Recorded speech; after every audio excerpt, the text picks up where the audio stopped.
평생 함께 할 줄 알았던 친구가 있습니다. 하지만 그런 친구에게 저는 결국 배신을 당하고 말았습니다. 친구와 저는 흔히 말하는 어릴 적부터의 친구 사이는 아니었지만 그 누구보다도 서로를 가장 잘 알고 가까웠다고 생각했고 또 의지했었던 사이였죠. 우선 저는 30대 초반이며 서울 토박이로 생활을 하고 있습니다. 그 친구를 처음 알게 된 지도 벌써 10년이 훌쩍 넘은 얘기죠. 친구를 처음 알게 되었을 때는 대학교 때 시절 알게 되었습니다. 처음 대학교를 가는 날 마치 학창시절처럼 낯선 사람들이 가득했죠. 그런데 제 옆자리에 앉았었던 그 친구는 제게 먼저 말을 건넸습니다. 자신은 어릴 때부터 제주도에서 자라서 낯선 환경이라 저에게 잘 부탁한다고 하더라고요. 근데 저도 서울에 살았을 뿐이지 여기 있는 모든 게 다 낯설고 부담스러운데 이런 부탁을 하니 뭔가 부담스럽긴 했지만 반갑기는 하더라고요. 근데 그 친구의 성격은 그렇게 타고난 사람이었죠. 처음 보는 사람에게도 아무렇지 않게 다가가는 그런 성격의 친구였습니다. 그때 당시에는 저도 너무 부담스러운 자리였기에 말을 걸어주니까 고마웠습니다. 제게는 낯선 환경에서 도움이 돼주었던 친구였죠. 그 친구와 저는 어떻게 보면 아무도 모르는 낯선 사람들 가운데 처음으로 친구가 된 셈이었습니다. 그래서 같이 많은 시간을 함께 붙어 다녔고 결국 동아리까지 같이 들어가게 되었습니다. 지금은 그렇지 않겠지만 제가 대학교 생활을 할 때만 해도 특정 동아리는 마치 군대 마냥 군기가 엄청 강했습니다. 저는 동아리 활동은 취미라는 생각이 강했었고 언제든지 그만두면 그만이지라는 생각이 있었습니다. 하지만 그때 당시 제가 그 동아리에 들어가게 된 이유가 있었죠. 왜냐하면 지금의 제 아내가 그때 제가 짝사랑했었던 여자였습니다. 대학교에 오자마자 반했던 여자였죠. 저희 학과 특성상 대부분 남자들이어서 그런지는 모르겠지만 제 아내는 그때 당시에 몇 명 안 되는 여자들 중에서도 아주 인기가 많았죠. 지금에서야 하는 말이지만 저 말고도 고백을 많이 받았다고 했던 걸 들었습니다.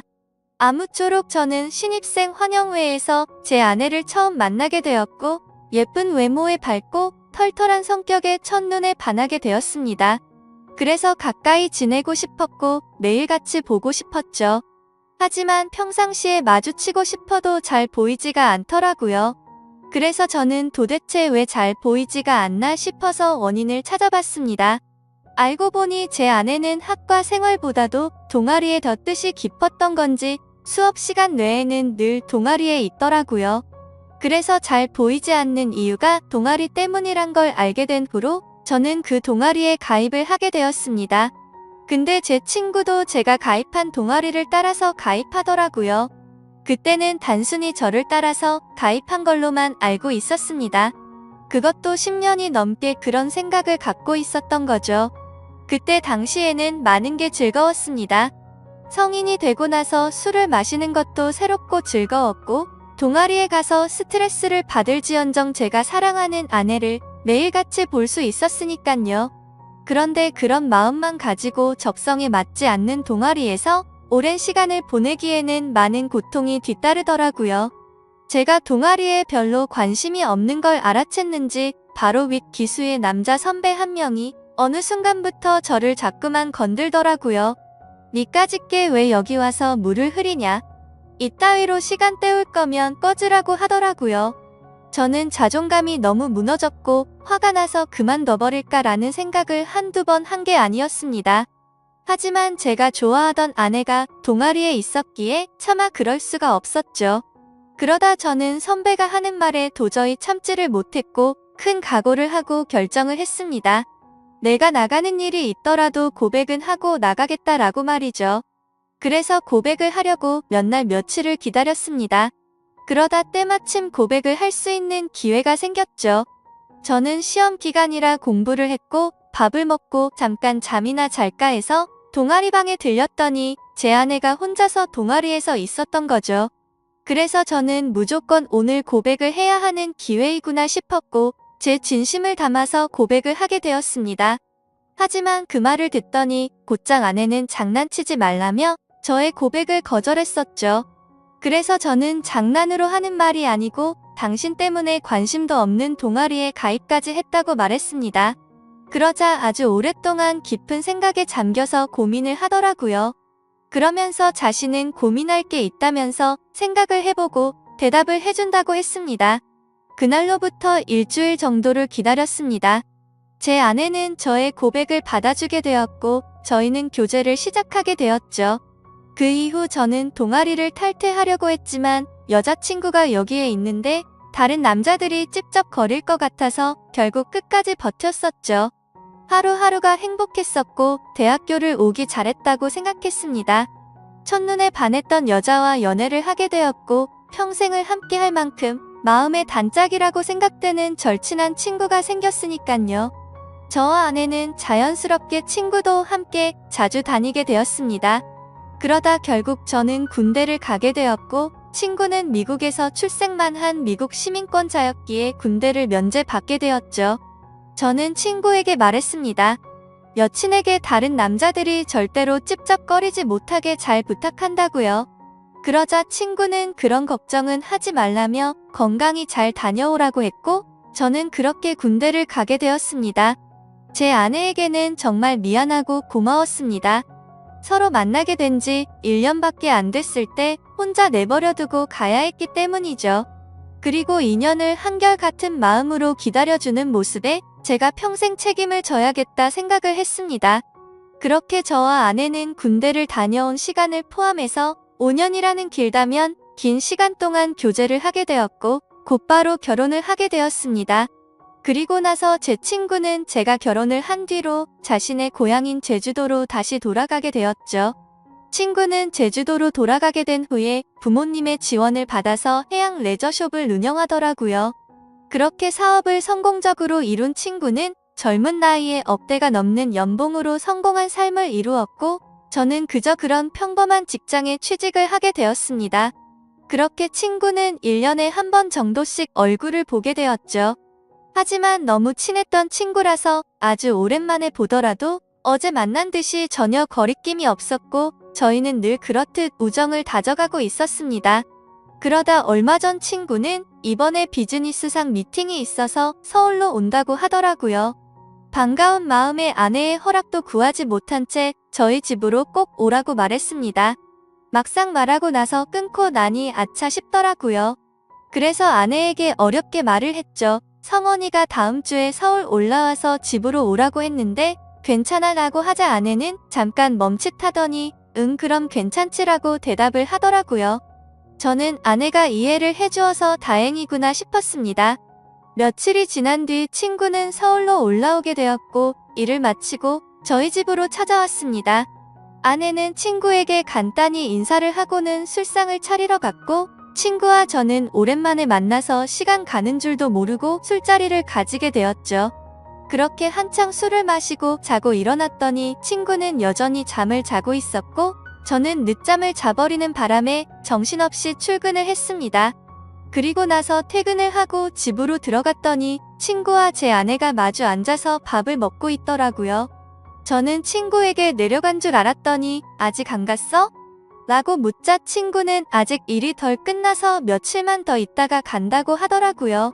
그러자 아내는 서울에 아는 사람도 없고 여기에 친구가 있는데 굳이 딴 데 가지 말고 저희 집에서 머물러도 된다고 말하더군요. 친구는 너무 민폐가 아니냐며 괜찮냐고 하는데 뭐라고 하겠습니까? 아내도 괜찮다고 하는데 친구가 되어 가지고 다른데 가서 자라고 할 수도 없었죠. 저도 네가 괜찮으면 여기에서 지내도 된다고 했고 친구는 곧바로 고맙다고 대답을 했습니다. 아내는 저도 앉아서 같이 밥 먹자며 밥을 차려주는데 뭔가 기분이 이상하더군요. 열심히 일하고 집에 들어왔더니 아무리 친구라지만 아내와 단둘이서 밥을 먹고 있다는 게 찜찜했습니다. 하지만 제가 너무 과하게 생각하는 거 아닌가 싶어 그냥 그러려니 할 수밖에 없었죠. 옷을 갈아입고 식탁에 앉으니 비싼 한우가 놓여져 있었고 온갖 음식이 푸짐히 차려져 있더라고요. 저는 아내에게 이게 뭐냐고 묻자 친구가 대답하더라고요. 제 아내가 먹고 싶어 해서 아까 같이 장 보다가 자기가 샀으니 부담 갖지 말아달라고 했습니다. 그래서 둘이 같이 장도 보러 갔다 왔냐고 묻자 친구는 술도 깨고 산책도 할 겸 같이 다녀왔다고 하더군요. 아무리 친한 친구라도 그렇지 이건 아니다 싶었고 그때부터는 기분이 좋지가 않았습니다. 그리고는 그날은 평소에 술은 입에도 대지 않던 아내도 합세하여 셋이서 술을 마시게 되었죠. 어느 정도 술이 들어가자 갑자기 아내는 친구에게 온갖 칭찬을 하더군요. 어떻게 너는 나이가 먹어도 아직도 예전 그 모습 그대로냐며 섬에 살아서 그런지 피부도 까무잡잡한 게 왜 이렇게 몸이 좋냐며 묻더라고요. 그러자 친구는 만져볼래? 하면서 힘을 주더니 그걸 또 만져보고 아내는 좋다고 웃더라고요. 그때부터는 그냥 기분이 더러웠습니다. 남편을 옆에 두고 이것들이 무슨 짓거린가 싶었죠. 저는 조용히 술만 마셔댔고 친구와 아내는 약간은 제 눈치를 본 건지 화제거리를 돌리더군요. 아내는 친구에게 요즘 경기도 안 좋을 텐데 제주도에도 피해가 크지 않냐며 물었고 친구는 자신이 하는 사업은 관광지 특혜를 받아서 그런지 크게 영향을 받지 않아 딱히 문제가 없다고 하더라고요. 그러면서 다음에 저와 같이 여행을 오면 풀코스로 관광을 시켜준다고 하더니 다른 거 걱정 말고 비행기만 타고 넘어오라며 말하더군요. 아내는 그 말에 좋다고 싱글벙글 웃는데 그때 저는 할 말이 없었습니다. 사실 아내에게 미안한 일이 있었던지라 거기다 대고 제가 뭐라고 말도 못했었죠. 결혼하고 얼마 지나지 않은 시점에 저는 지인의 권유에 투자를 하게 되었고 결국에는 사기를 당했습니다. 그때는 아내에게 조금 더 안락한 삶을 살게 해주고 싶은 마음에 과감히 투자를 했지만 오히려 빚더미에 앉게 만들어서 생활을 더 힘들게 만들어버렸죠. 그래서 비싼 한우 같은 건 꿈도 꾸지 못했고 여행이라고는 신혼여행 이후로 단 한 번도 가지 않았으니 저는 도저히 할 말이 없었습니다. 기분도 좋지 않고 화를 내기도 애매한 마음에 그만 자리를 끝내고 싶었죠. 그래서 저는 제가 자리에서 일어나면 술자리가 끝날 줄 알고 말했습니다. 오늘은 피곤해서 먼저 일어날게 라고 했더니 친구는 벌써 자려고? 아쉬운데 조금 더 마시지 하더니 그럼 피곤할 텐데 먼저 들어가서 쉬어 우리는 조금만 더 마실게 라고 하더군요. 그러자 아내도 일어날 생각이 없는지 내일은 지각하지 말고 알람 꼭 맞춰놓고 자라고 하더라고요. 속으로 진짜 부글부글 끓었습니다. 자존심이 상해서 다시 앉기도 뭐했고 그냥 샤워를 해버리고는 자러 먼저 들어갔습니다. 그런데 그 기분으로 잠이 올 리가 없죠. 자정이 다 되어갈 때까지 그 둘은 하하호호 웃으며 떠드는데 친구고 뭐고 엎어버릴까 싶었지만 너무 쪼잔해지는 것 같아서 그냥 참고 있었습니다. 그렇게 잠에 못 들고 누워있는데 갑자기 작게 들리던 소리조차 들리지 않더라고요. 그러더니 1분 정도가 지나자 의자 빼는 소리가 들렸고 설거지를 하는 소리가 들렸습니다. 그래서 저는 물을 마시는 척 하면서 거실로 나가봤더니 아내는 설거지를 하고 있었고 친구는 보이지가 않았습니다. 친구는 어디 갔냐고 물었더니 담배 피러 나갔다고 하더니 저보고 아직 안 잤냐고 묻더라고요. 저는 목이 말라서 잠이 깼다며 물을 마시고 방으로 들어갔고 아내는 설거지를 끝마치고는 방으로 들어오더군요. 그날 밤 저는 자는 둥 마는 둥 너무 짜증이 나서 잠을 뒤척였고 다음날 굳이 자고 있는 친구를 깨워서 집 밖으로 데리고 나왔죠. 친구에게는 거짓말이라도 해서 내보내야 되겠다 싶어서 말했습니다. 진짜 미안한데 아무래도 아내가 조금 불편해하는 것 같다고 했더니 친구는 아 그랬구나. 내가 너무 눈치가 없었지 라며 미안하다고 하더군요.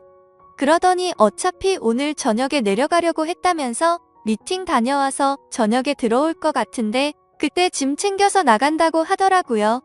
저는 그래서 오늘 나도 외부 미팅이 있어서 저녁에 얼굴은 못 볼 것 같다고 했습니다. 항상 미팅 끝나고 술자리를 하는 자리라 늦을 것 같은데 조심히 내려가라고 미리 작별 인사를 했습니다. 그렇게 인사를 마치고 친구는 미팅이 있다면서 택시를 타고 갔고 저도 회사로 출근을 했습니다. 그런데 괜히 쓸데없이 늦게 들어간다고 말한 것 같아서 계속해서 찜찜하더라고요. 오늘 외부 미팅을 갔다가 술자리를 가지면 절대로 빠질 수가 없는 자리였기 때문이죠. 그러면서 어제 아내와 친구가 나눴던 대화도 다시 떠올랐고 차마해선 안 될 상상까지 들더라고요. 그런 말도 안 되는 상상을 하다 보니 제 정신이 아니었던 건지 집에다가 카메라라도 설치해야겠다 싶었습니다. 이미 온갖 더러운 생각을 가진 저는 밥 생각도 없었고 점심시간을 이용해서 초소형 카메라를 사서 집으로 갔습니다. 아내는 항상 그 시간에는 운동을 가는 시간이라 집은 역시나 비워져 있더라고요. 저는 얼른 안방에 카메라를 설치했고 다시 회사로 돌아갔습니다. 그렇게 저녁이 되었고 친구와 아내에게 연락을 했습니다. 친구는 지금 미팅이 일찍 끝나서 비행기를 타러 간다며 다음에 보자고 대답을 했고 아내는 친구 배웅해주고 집에서 쉬고 있다고 대답을 하더라고요. 그래서 저는 내가 너무 제정신이 아니었구나 생각을 하면서 괜히 쓸데없는 돈 썼네 싶었습니다. 그렇게 저는 외부 미팅을 갖고 술자리를 마친 뒤에 집으로 들어갔습니다. 항상 그 자리는 만취 상태가 될 때까지 마시는 자리였기에 그날도 저는 만취 상태가 되어 있었죠. 집으로 들어가 보니 친구는 없었고 그 정신없는 와중에도 뭔가 찜찜한 기분이 풀린 것 같고 좋더라고요. 그렇게 저는 침대에 눕자마자 곧바로 잠이 들었고 아침에 일어나자마자 또 정신없이 출근을 했습니다. 그렇게 하루 종일 일을 하고 있다가 아차 싶더군요. 어제 설치한 카메라를 회수 못한 게 생각이 났던 거죠. 혹시라도 아내가 알아차리면 엄청나게 큰 싸움으로 번질 것 같아서 퇴근하자마자 빨리 치워야겠다라고 생각을 했습니다. 그래서 저는 퇴근하자마자 곧장 집으로 들어갔더니 아내가 집에 없더군요. 아내에게 전화를 했지만 받지를 않았고 어디 갔냐고 카톡을 보냈지만 답장이 없더라고요. 그래서 일단 아내가 들어오기 전에 카메라를 치워야겠다 싶어서 뺐습니다. 근데 아내는 2시간이 넘도록 전화도 오지 않고 카톡 답장도 오지가 않았습니다. 슬슬 짜증이 나기 시작했고 진짜 아내가 바람이라도 났나 싶었죠. 그래서 저는 갑자기 카메라 생각이 번뜩 났고 저장된 영상을 돌려봤습니다. 근데 정말 너무 충격적인 장면들이 그대로 녹화되어 있더군요. 제가 카메라를 설치하고 집 밖으로 나간 지 2시간 정도가 지나자 남자 여자 목소리가 들려오더니 제 아내와 친구는 방으로 키스를 하면서 들어왔습니다. 정말 그 모습을 보는 순간 바로 욕이 튀어나왔고 소리를 질러댔습니다. 그 둘은 자연스럽다는 듯이 제 침대에 누워서 스킨십을 하는데 너무 역겨워서 도저히 보질 못하겠더군요. 그래서 빨리 감기로 넘겨버렸고 오늘 날짜로 찍힌 영상을 봤더니 제주도로 내려갔다던 친구놈이 또 아내와 제 방으로 들어오는 겁니다. 너무 큰 충격을 받아서 할 말이 없고 생전 처음으로 눈물이라는 걸 흘렸습니다. 슬퍼서 우는 게 아니라 분노가 극도로 치밀어 오르다 보니 눈물이 난다란 걸 깨달았죠. 그러면서 제가 퇴근하기 1시간 전쯤 남편이 들어올 수도 있을 것 같다면서 계속 같이 붙어 있고 싶은데 아쉽다고 하더니 나가서 같이 있자고 하더니 화면에서 사라졌습니다. 제가 그 영상을 보는 중에도 제 아내는 친구놈과 밖에 나가서 같이 붙어 있었던 거였죠. 저는 그래서 바로 친구놈에게 전화를 했습니다. 역시나 전화를 받지 않더군요. 근데 아내와 달리 몇 통을 걸었더니 전화를 받더라고요. 저는 침착하고 물었습니다. 제주도에 조심히 잘 내려갔냐고 물었죠. 그러자 친구는 잘 내려왔지 그게 그렇게 궁금해서 전화를 이렇게 몇 통씩이냐고 했냐고 묻더군요. 그 말을 듣고 있는데 아내에게서 카톡이 바로 오더군요. 친구랑 오랜만에 만나서 영화를 보고 있다고 거짓말을 아주 자연스럽게 하더라고요. 카톡을 보자마자 더 이상 저는 분노를 참을 수가 없었고 곧바로 욕을 했고 소리를 질렀습니다. 네가 내 친구라는 놈이 어떻게 내 아내랑 바람을 필 수 있냐고 했죠? 그놈은 당황하면서 무슨 소리냐며 무슨 근거로 그런 말도 안 되는 소리를 하냐고 하더라고요. 저는 그래서 내가 전에 집에 도둑 들 것 같아서 카메라 설치해놨는데 이건 몰랐냐고 욕을 하니까 갑자기 아무 말이 없더니 전화를 끊더군요. 아내도 곧바로 카톡이 더 이상 오지 않았고 2명 다 전화며 카톡이며 제 연락을 무시하고 받지를 않고 폰을 꺼버렸습니다. 이게 바로 며칠 전에 벌어진 말도 안 되는 상황입니다. 어떻게 이런 일이 벌어질 수가 있는지 너무 충격적이어서 말도 제대로 나오지를 않습니다. 이미 장인 장모님께 연락해서 있는 사실 그대로를 말한 상태이고요. 더 웃긴 건 친구놈은 죄다 거짓말 투성인 정신나간 놈이었습니다. 친구놈이 운영하고 있다는 해양 레저숍의 연락처를 알아내서 전화를 해보니 전화가 되지 않더라고요. 그래서 저는 로드뷰를 이용해서 그 위치를 찾아냈고 근처에 있는 가게에 연락을 해서 물어봤습니다. 정말 죄송한데 제가 급한 일이 있어서 그런데 그쪽 옆에 있는 해양 레저숍 혹시 문을 열었냐고 했더니 이미 폐업한 지 몇 달이 됐다고 하더라고요. 그리고 너무 답답한 마음에 대학 시절 같이 알던 친구에게 연락을 했더니 결국 설마 했는데 그 둘이 사고를 칠 것 같더니 일을 냈구나라고 말하더군요. 무슨 말이냐고 물어보니 제가 군대에 갔을 때도 이 둘은 매일 같이 붙어 다녔다고 하더라고요. 그래서 주변에서 이상하게 보긴 했지만 딱히 스킨십을 하고 이랬던 건 아니었고 제가 있을 때도 셋이서 자주 다녔기에 그냥 친구 사이로 같이 다니는구나 했답니다. 도대체 어떻게 사람이 이런 거짓말을 아무렇지 않게 할 수가 있을까요? 아내는 그 친구놈의 재력이 부러워서 정신이 나갔던 건지 아니면 대학 시절부터 그놈에게 마음이 있었던 건지 알 수가 없고 이제는 알고 싶지도 않네요. 아무튼 이것들을 용서할 생각은 절대로 없고 연락이 되는 대로 곧바로 모든 사실을 알려주고는 이혼을 하려고 합니다. 혹시라도 더 큰 복수를 할 수 있는 방법은 없을까요? 정말 손이 덜덜 떨리고 너무 열이 받아서 속 시원하게 복수를 하고 싶은 심정입니다. 너무 흥분해서 쓴 글이라 엉망진창인데 읽어주셔서 감사합니다.